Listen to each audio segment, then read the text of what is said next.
I wanted us to grab a hold before entering, or as we enter into this book, I want us to grab a hold of the chronology of this book, the chronology of the book of Numbers.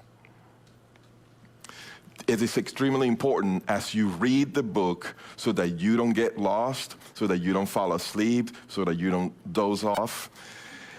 And then you wake up and you're like, oh, okay, let me just keep going. If I make it to Deuteronomy, I'll be okay. You know, there's a little more action there.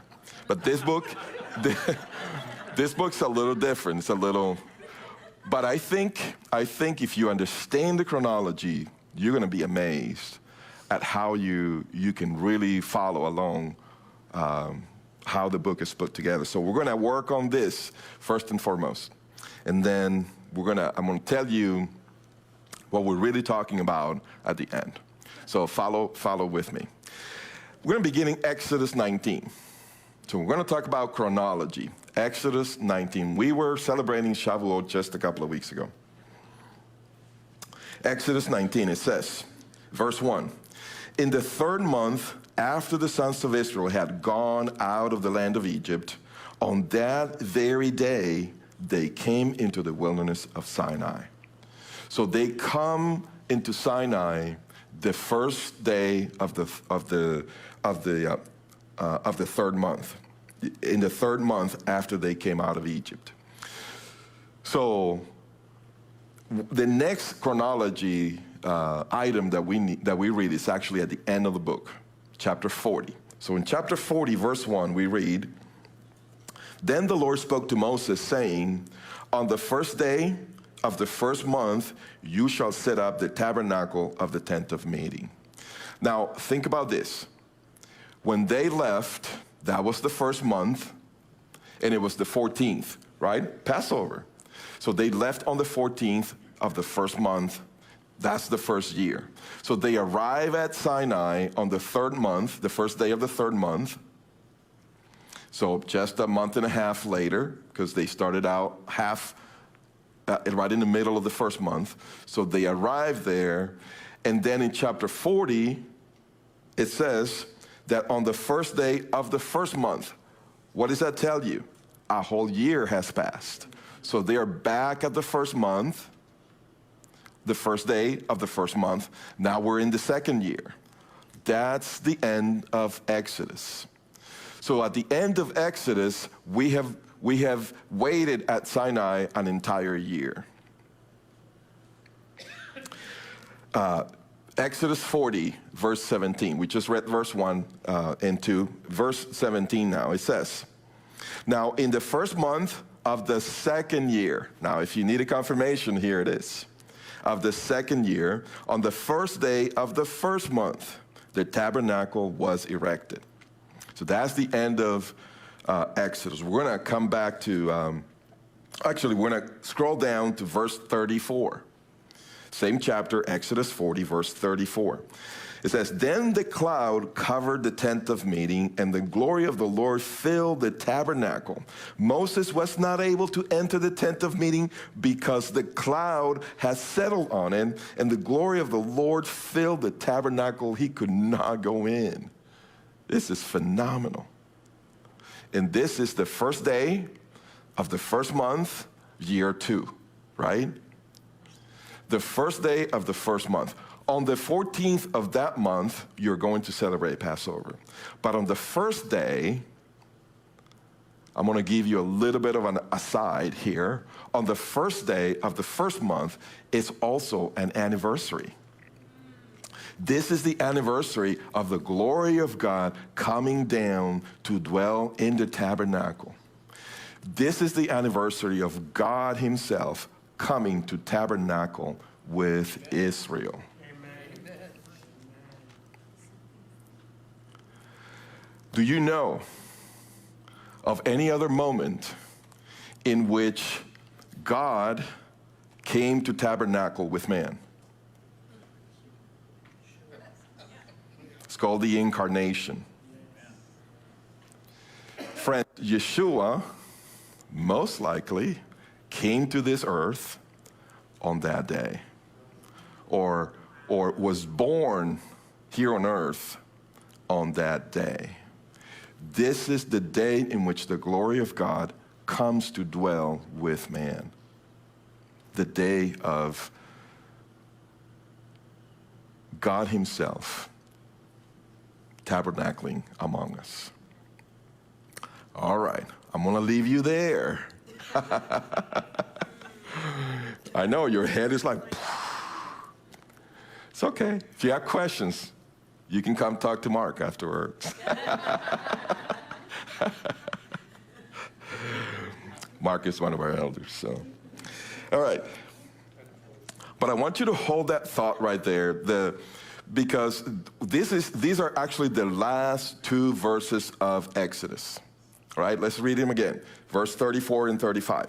Then the cloud covered the tent of meeting, and the glory of the Lord filled the tabernacle. Moses was not able to enter the tent of meeting because the cloud has settled on it, and the glory of the Lord filled the tabernacle. What is the next verse? I just told you these are the last two verses of Exodus. If you have a scroll like we just brought out, the writing continues. There are no chapters, no books, no verses, nothing. It continues. So you continue reading. You know what you will read? You will read Leviticus 1:1. That's what you will read. And so let's read that, because it says, Leviticus 1:1, then the Lord called to Moses and spoke to him from the tent of meeting. Wait a minute. The tent of meeting, we just saw the glory came down. It was so full, he couldn't even go in. But the next verse says that God called to him from the tent of meeting. And thus begin the book of Leviticus. Day 1, month 1, year 2. That's Leviticus. So you see, the glory, the tabernacle was filled with the glory. God calls him, gives him all of this revelation. And then the next chronological clue is in the book of Numbers. So Numbers 1:1, we read there, then the Lord spoke to Moses in the wilderness. That's where we get the Hebrew word, the Hebrew name for this book. In the wilderness, Bemidbar. So the Lord spoke to Moses in the wilderness of Sinai, in the tent of meeting, right? At end of Exodus, beginning of Leviticus. Now we're beginning Numbers. In the tent of meeting on the first of the second month, in the second year. Wait a minute. You realize this? End of Exodus, first day, first month, second year. Beginning of Numbers, first day, second month, second year. Only a month between the end of Exodus and the beginning of Numbers. There is only 1 month. I don't know about you, but that is like, I understand my Bible a little better now. All right. Numbers 10, verse 11 now. It says, now in the second year, yeah, we know we are in the second year, right? In the second year, in the second month, yeah, that's where we began Numbers, second year, second month, day 1, that was Exodus, that was Numbers 1:1. So now, Numbers 10:11, in the second year, in the second month, on the 20th of the month. Now you know that between Numbers 1:1 and Numbers 10:11, there are only 20 days. Isn't that cool? Or am I the only nerd here?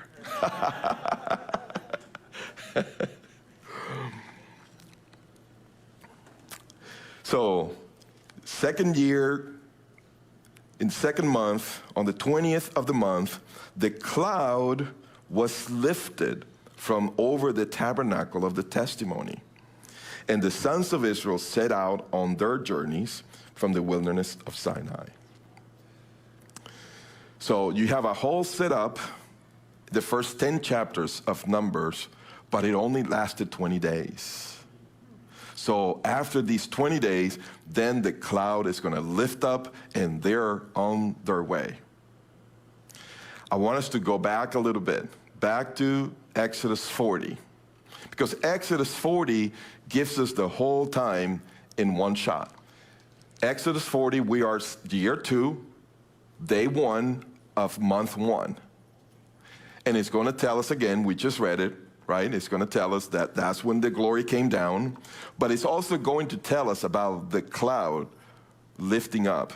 So in Exodus 40, which we're going to read in a moment, we're going to read from year 2, month 1, day 1, all the way to year 2, month 2, day 20th, when the cloud finally lifted up. So let's read it. Exodus 40, verse 34. Then the cloud covered the tent of meeting, and the glory of the Lord filled the tabernacle. Moses was not able to enter the tent of meeting because the cloud has settled on it, and the glory of the Lord filled the tabernacle. Throughout all their journeys, whenever the cloud was taken up from over the tabernacle, now we're reading Numbers 10:11, right? Whenever the cloud will lift up, it says that the sons of Israel will set out, verse 37, but if the cloud was not taken up, then they did not set out until the day when it was taken up. For throughout all their journeys, the cloud of the Lord was on the tabernacle by day, and there was fire in it by night in the sight of all the house of Israel. So now we get a picture all the way from the end of Numbers to tell us that this is what would happen as the cloud will settle, lift up, move on. So we get a picture of the entire time. From year 2, day 1 of month 1, all the way until the end of Numbers, including chapter 10, which is when the cloud, for the first time, gets moving. So we have then at the end of Exodus, we have the beginning of year 2, day 1, month 1. In the middle of Numbers, we have the second month of the same year, second year, the 20th day. And so this time, during the chapters here, the first 10 chapters of the book of Numbers, we have a concentration here of a lot of the narrative in the preparation in order for the cloud to get going, to come to the edge of the land, to send the spies to prepare for conquering the land. Okay, all right? Let's now, because we know what's going to happen, so let's now go towards the end of Numbers. We're going to skip those 38 years. Let's go now towards the end. So in Numbers chapter 20, verse 1, we find the next chronological clue here. It says, then the sons of Israel, the whole congregation, came to the wilderness of Zin in the first month. The first month of what? What year? Tell me the year. Tell me the day. All right. It says, and the people stayed at Kadesh. Now Miriam died there and was buried there. So all we're told is the first month, right? But jump with me to verse 28, Numbers 20:28, where it says, and after Moses had stripped Aaron of his garments and put them on his son Eleazar, Aaron died there on the mountaintop. Then Moses and Eleazar came down from the mountain. Right, we didn't hear any chronological time there. But keep that in mind. Now we're talking about the death of Aaron, okay? Let's go all the way to Numbers 33. Numbers 33, verse 38. In Numbers 34 and 32 and 33, we have a long list of the journeys. And it says, and they would camp in this town, and then they will go and camp in another town, and then they will go and camp in another town. And so we have a long list. Hidden in that list is a chronological clue right there in verse 38. And it says, "Then Aaron the priest went up to Mount Hor at the command of the Lord and died there in the 40th year."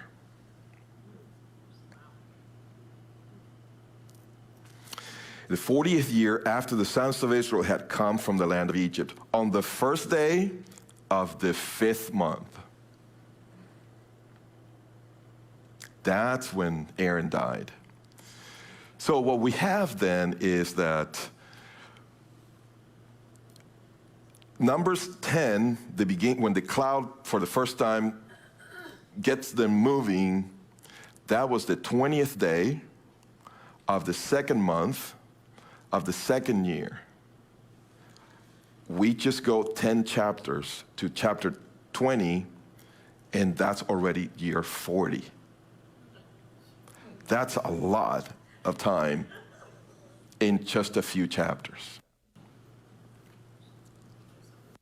Especially when you realize that only 2.5 months have passed between the end of Exodus and the beginning of Numbers. A big chunk right there. So between chapters 10 of Numbers and 20, you have the 40 years. What happened there? What do we have in between there? All right. So Aaron dies in 33-38, the 40th year, on the first day of the 5th month, right? 5th month. We're already in the 40th year, 5th month. Now, Numbers 20-29, we go back a little bit, and we read that when all the congregation saw that Aaron had died, all the house of Israel wept for Aaron 1 whole month. Now we are in month 6 of the 40th year. Deuteronomy 1:3. In the 40th year, on the first day of the 11th month, Moses spoke to the children of Israel according to all that the Lord had commanded him to give to them.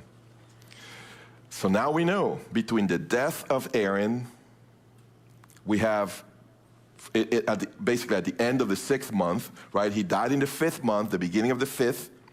They mourned for him for 30 days. So now we're in the beginning of the 6th month. And then the 11th month, so another 5 months are going to pass. Is it 5, right? Between 11 and 6. You know, my geography is not good at all. So, what did I say? Somewhere in there.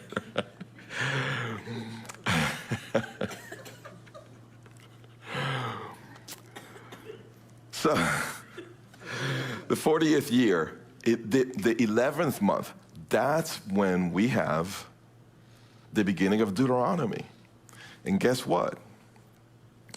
Joshua is going to celebrate the Passover with Israel in the land already, now in the book of Joshua. That means that's year 41. That's 1st month, 14th day. They heard Deuteronomy just a couple of months ago, on the 11th month. You see how the chronological proximity of these events kind of really help to put them together. I think you can go back and place yourself in the moment and understand all of the miraculous things that were happening all around Israel. Pretty amazing. Now, we still have some accounting to do, though. So we're going to back up a little bit. Because what we see between chapters 10 and 20 of Numbers, you know, how do you go from year 2 to year 40? The first part of that, which is chapter 10, 11, 12, 13. Now, if you're doing your reading, you know that 13 and 14 is the spies, their report, and the decision we're not going. And then the decision, yeah, we are going, and then big failure there. So that's 13 and 14. Chapter 12, working our way back to chapter 10. Chapter 12 is Miriam's and Aaron's speaking evil of Moses. Chapter 11 is the craving of meat and the quail, followed by a real bad plague. So that takes us back to chapter 10. So between chapter 10, which is second month, day 20th, year 2, to chapter 14, which is the decision that we're not entering the land, this is a very short time, very short time. Then we go into chapter 15. All of a sudden, it's like, we're not talking about this anymore. You're like, tell me more, what happened? Like, no, we go into a alternation, which happens a lot in the book of Numbers, between narrative and giving of commandments. So a series of commandments, that's what we have in chapter 15, which we can get into and figure out the context of it. But that's generally speaking. We have then chapter 16, that's the rebellion of Korah. You're going to have chapter 18 and 19, again, a set of laws, including on 19th, the red heifer. Then you get into chapter 20. Chapter 20, you're already in year 40. So what happens between year 2 and year 40 is comprised, and at the heart of it is Korah's rebellion, which is symbolic of these 38 years. Amazing. From Exodus, the end of Exodus, to Numbers 10, so much representing such little time, 2.5 months. 38 years between chapter 15 and chapter 20. There's a lot of food for thought there, and especially because you have so little revelation of what happened during those years. So we have a little bit of an accounting of those years. Now we have another accounting to do, the final one, before I'm telling you what I'm talking about. Before I finish my introduction, all of this is introduction. So in those 10 chapters of Numbers, if you read carefully, you will realize that in chapters 7, 8, and 9, it's a flashback. So we are already inside of month 2, and we're working our way towards day 20th of month 2, when the cloud lifts up and they start walking. So chapters 7, 8, and 9, they look back. So let's take a look. Chapter 7, verse 1. Now, on the day that Moses had finished setting up the tabernacle, he anointed it and consecrated it with all its furnishings, and the altar and all its utensils. He anointed them and consecrated them also. Then the leaders of Israel, the heads of the fathers' households, made an offering. They were the leaders of the tribes. They were the ones who were over the numbered men. What are we talking about here? On the day that Moses had finished setting up the tabernacle. When did he finish setting up the tabernacle? In what book and in what chapter? Exodus 40. So you see, this is a flashback to Exodus 40, but if you think, oh, wow, Exodus 40, that's so far from Numbers. But hang on. Exodus 40 is year 2, month 1, day 1. So, and in Numbers 1 through 10, we are in year 2, month 2, day 20th. So it really is a month and a half. So just a month and a half ago, Moses set up the tabernacle, And then it says that the leaders brought an offering. So then you're going to read in chapter 7 this amazingly boring section of the text in which it literally repeats all the offering that every leader of every tribe brought. You want to come here and be funny with me?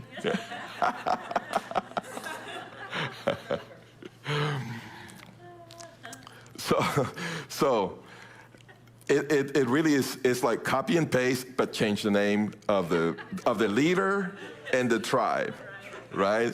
Change the name of the leader and the tribe, but all the offering is the same. But here's the thing. So we are day 1, month 1 of year 2. That's when the tabernacle was filled with the glory. Then it says that they brought in these offerings. And it says each day, each leader from each tribe brought the offerings each day. That took 12 days of the first month of year 2. So 12 days. Now, Numbers chapter 9, verse 1. Numbers 9, verse 1.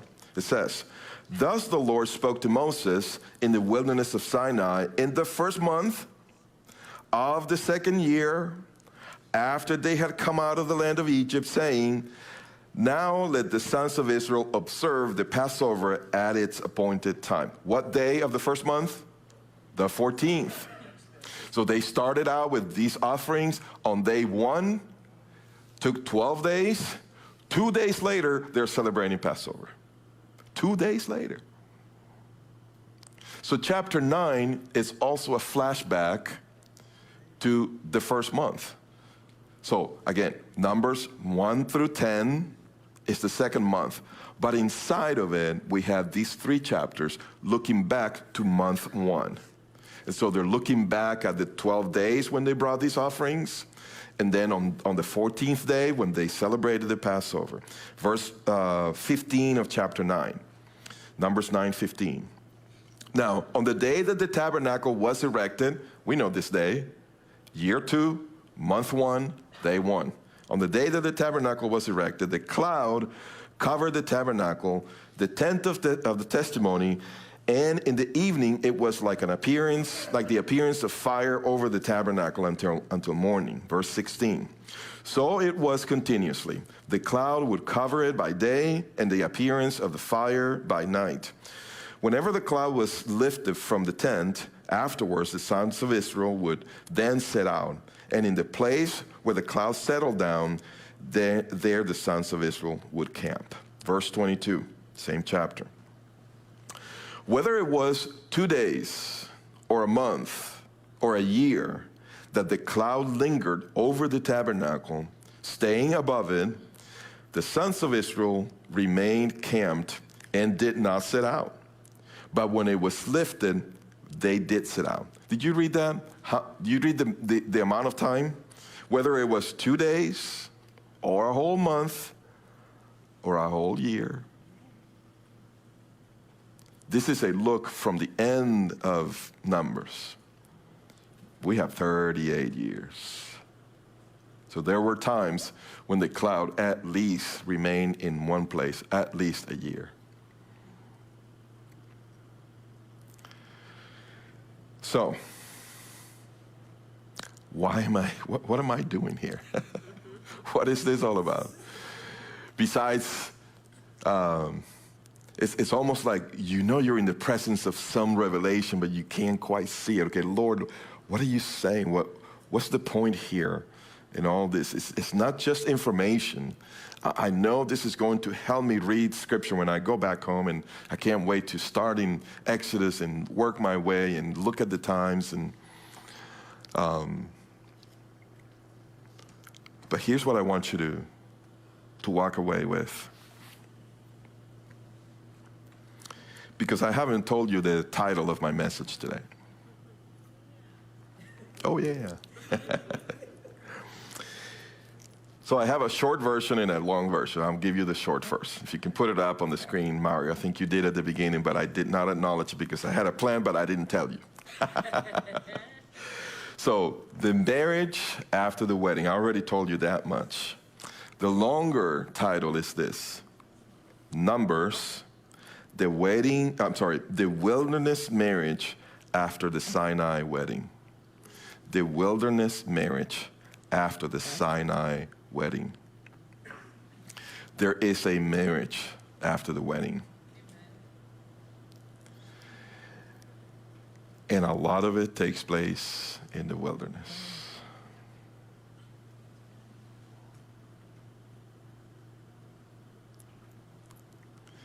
So the descriptions of all these years, that's Israel in the wilderness. So I'm going to read to you a lengthy quote to put this into perspective. It says, after a wedding, there is a marriage. That's obvious, but it is also profound. After the romance and celebration of a new, permanently binding relationship with its vows of mutual fidelity, there's the rest of life.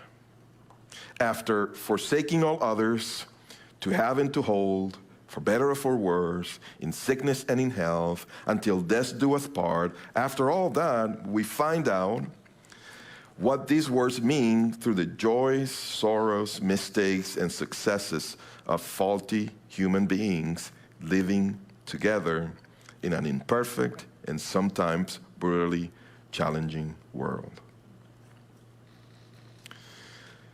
So it was with Israel. Israel and God. After the wedding at Sinai, where God proclaimed the covenant vows, the Ten Commandments, with awesome splendor, and Israel said, I do, and they built a house together, the sanctuary, the tabernacle. The vows he had given were not only for Israel to keep, they were his vows too. When he had said, you shall have no other gods before me, the equivalent of forsaking all others, he not only forbade polytheism, but he also pledged himself to be the God of Israel. What happened after that was profoundly disturbing, though. While the divine groom lavished care on his bride, bringing her breakfast in bed,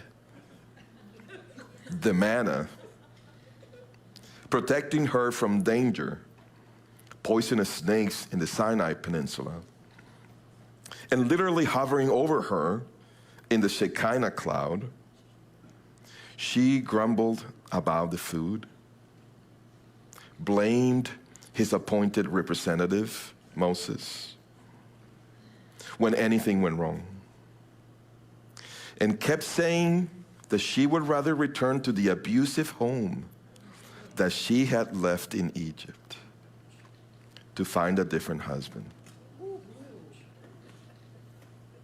Is it any wonder that Israel's new husband was perplexed? This is the book of Numbers. And now the book of Numbers makes more sense.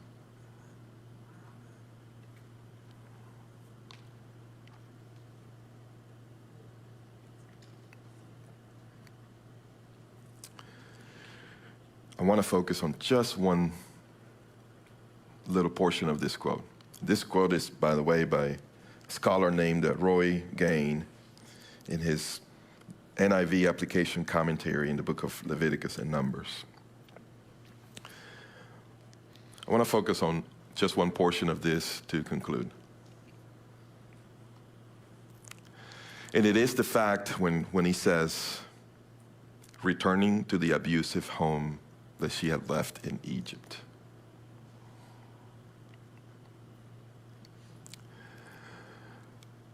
Here at Sukkot, we recognize that the number one need that every believer has is freedom, healing and freedom. That was Israel's number one need. They had physical freedom. They needed spiritual healing from the abusive relationship, from the slavery. That's what we need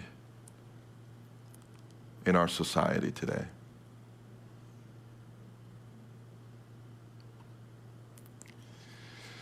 People have not healed from a 200-year-old slavery. And they are hurt. And we can say, it wasn't me. I didn't do it.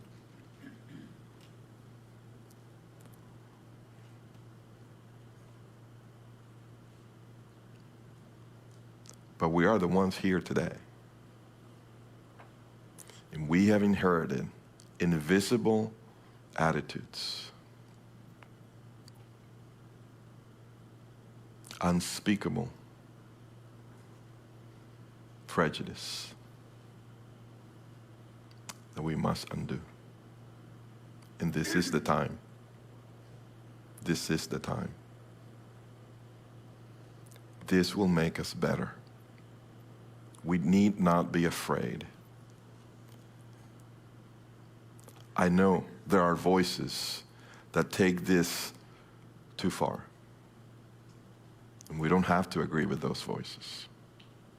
But if we throw away the baby with the water, we're going to miss perhaps the greatest opportunity that we have had in recent history for a revival. For a revival. Revival is going to come. And you've heard me say this. It's going to come when Jew and Gentile realize that they are complete in their identity, that they lack nothing. When you realize that, you become a giver and a lover. But before Jew and Gentile can come to the same table, profoundly realizing that they are complete in the Messiah, first, Gentile and Gentile need to come together.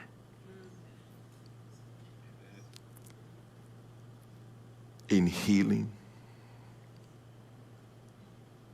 in humility, ushering a revival for which Israel has been waiting for 2,000 years.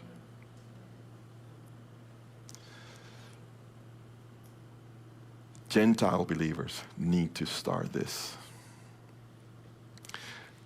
They need to take care of this healing need first. That is going to bring them to the place of maturity where they can then join the Jewish people. And all of this is going to usher, is going to heal Israel's partial blindness.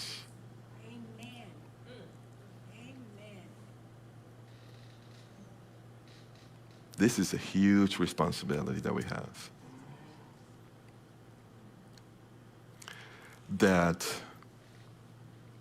from our unity and humility can come what Romans calls life from the dead. The restoration of the Jewish people to Messiah.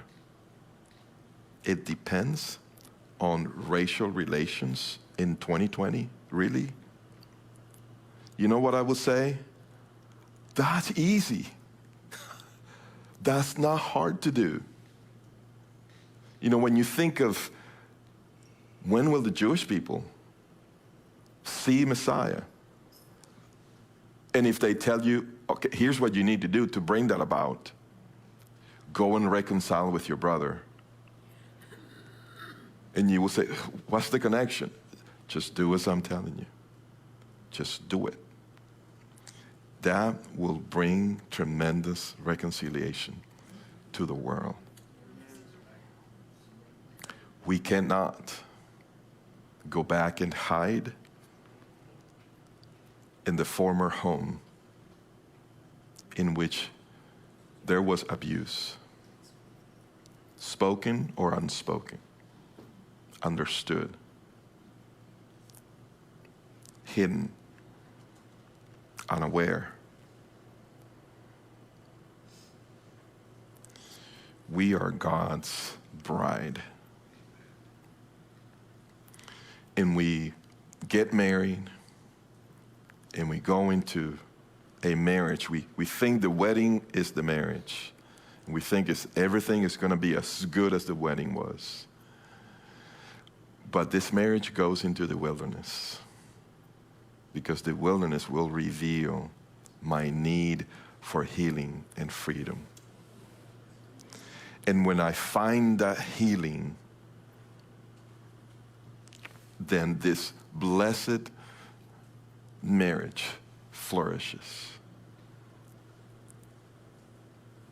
And the bride finally comes together, Jew and Gentile. A power that the world has never seen. But do you see where it begins? It begins with our racial humility. Doesn't matter that you didn't did it.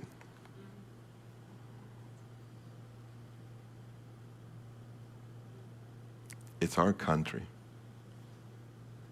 Let's just stop being petty. And let's just be grown-ups and acknowledge somebody needs an apology. How hard is that? Let's just humble ourselves and speak that apology and act it out. And let's see revival break out. Amen. Amen. Hallelujah.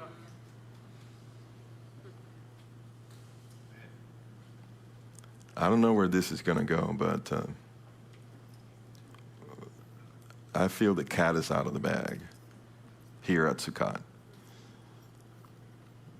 We're never lagging, almost never following. We're always leading. I want us to lead in this. I want us to lead in this.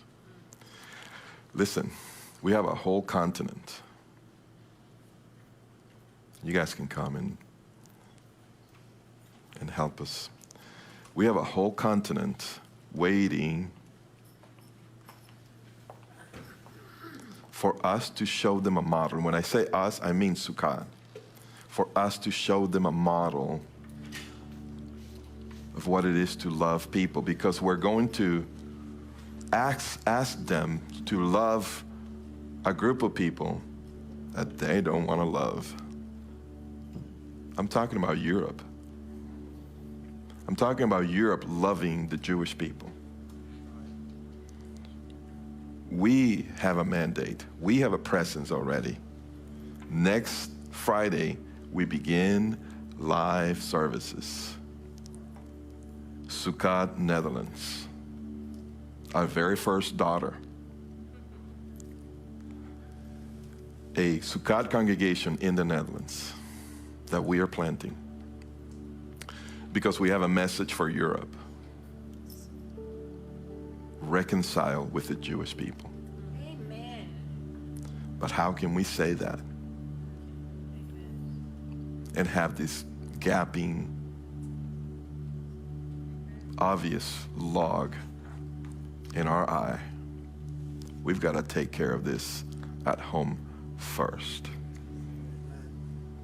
We're not going to wait for the culture, even for the church, to start this. We're going to live this, and we're going to speak it out here at Sukkot. And we're going to lead. And I don't know where this is going to lead, but it's going to be awesome. Amen. Amen. Let me pray for us.